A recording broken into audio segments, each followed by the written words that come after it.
divorce case, and Carrie gets on the board. Yeah. Yeah, well, let's get down on the list. He was devastated when ex-Rachel ended their relationship 10 months ago.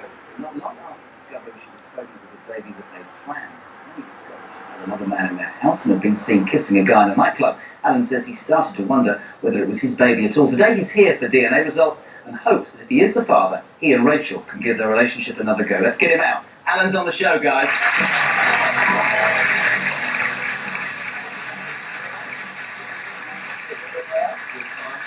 Thanks very much indeed for coming on. You and Rach? Yep. How long were you together? About 2 years. 2 years. Now, again, as I say all the time, it's really important to get the story. You met, it was a good relationship. Ah, that's good. And it started getting rocky. Why? Just found out, hearing rumours that she was out meeting other people. What did she say? Never getting answers.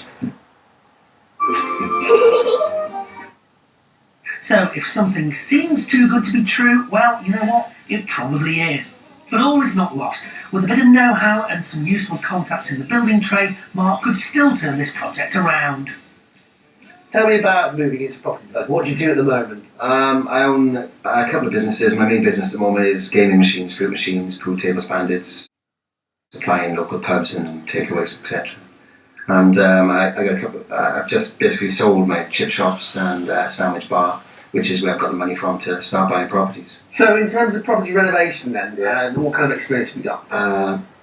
Not much. Not a lot. I love your honesty. I got a few phone numbers, that's it. Blimey, this is a bit of a gamble for Mark. I hope he's hitting the jackpot on those fruit machines, because he's going to be pushing it to come up trumps on this place. So, how are you going to transform it? What are you going to do, and who's going to do the work? I've got a couple of builders coming in, actually tomorrow. They're coming here to give me some quotes. Strip all the walls back, bond them, replaster, new ceilings, level up the floors downstairs and upstairs.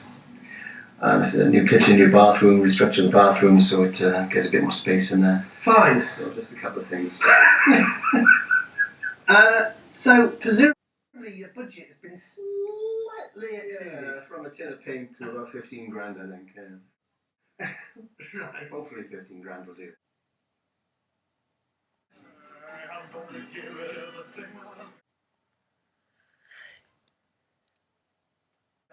£15,000 is a tight budget, and if there is substance here, I'm pretty sure it won't be enough. I'm just praying it's not too serious upstairs, because if it is subsidence, I've got a big problem here. So back to auction it goes. Would you consider that as an option? Oh, I'd have to, yeah. There's too much work to be done. Talk me through that thought process. What's the cut-off point in your mind?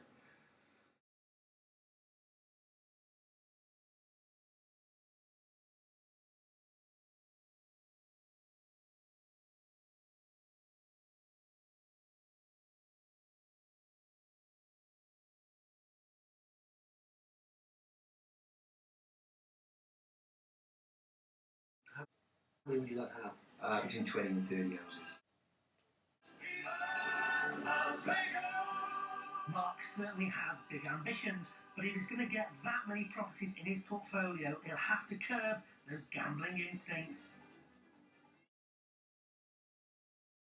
For his first auction purchase, but he made that classic mistake of not visiting the property beforehand, and as it turned out, he had more work to do than he anticipated. In fact, he's found himself a little bit snookered.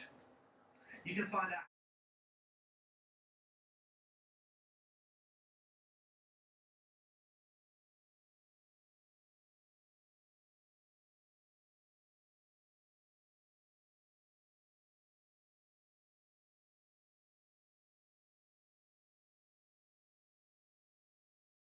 From an image problem in the past.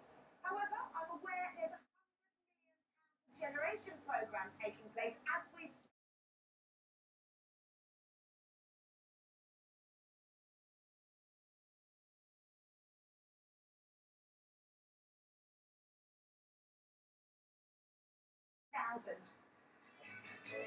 But a property within easy reach of central London, that price tag may well put a spring in your step.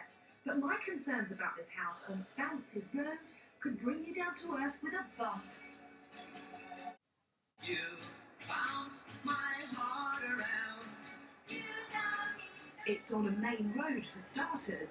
The neglected front garden and boarded up windows look a bit ominous, and there's worse to come inside. Because with this property, it's not just the road that bounces, the floorboards do too. Bouncy, bouncy, In all honesty, things aren't really getting any better here. bouncy, bouncy, bouncy, bouncy, bouncy. My guess is it's a severe case of woodworm. I mean, look, you can see all the tiny little holes, and I only need Refit. It's a shame the bathroom isn't upstairs, but it is pretty typical of houses in this area. to shake that. Look at all the powder coming out of it. Oh, it's disgusting. Now, you need to get an expert in here straight away to assess the damage. You don't know how bad this woodworm is. It could have gone into the joists and the floorboards, and it can be quite an expensive job. So all I would say is, buyer beware.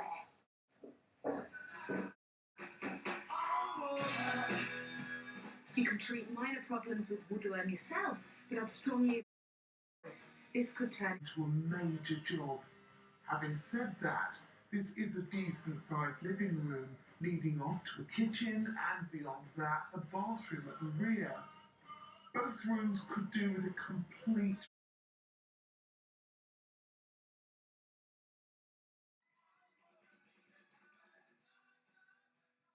Much more worrying is the smell of damp and the cleaning paper above the doorway leading back into the living room.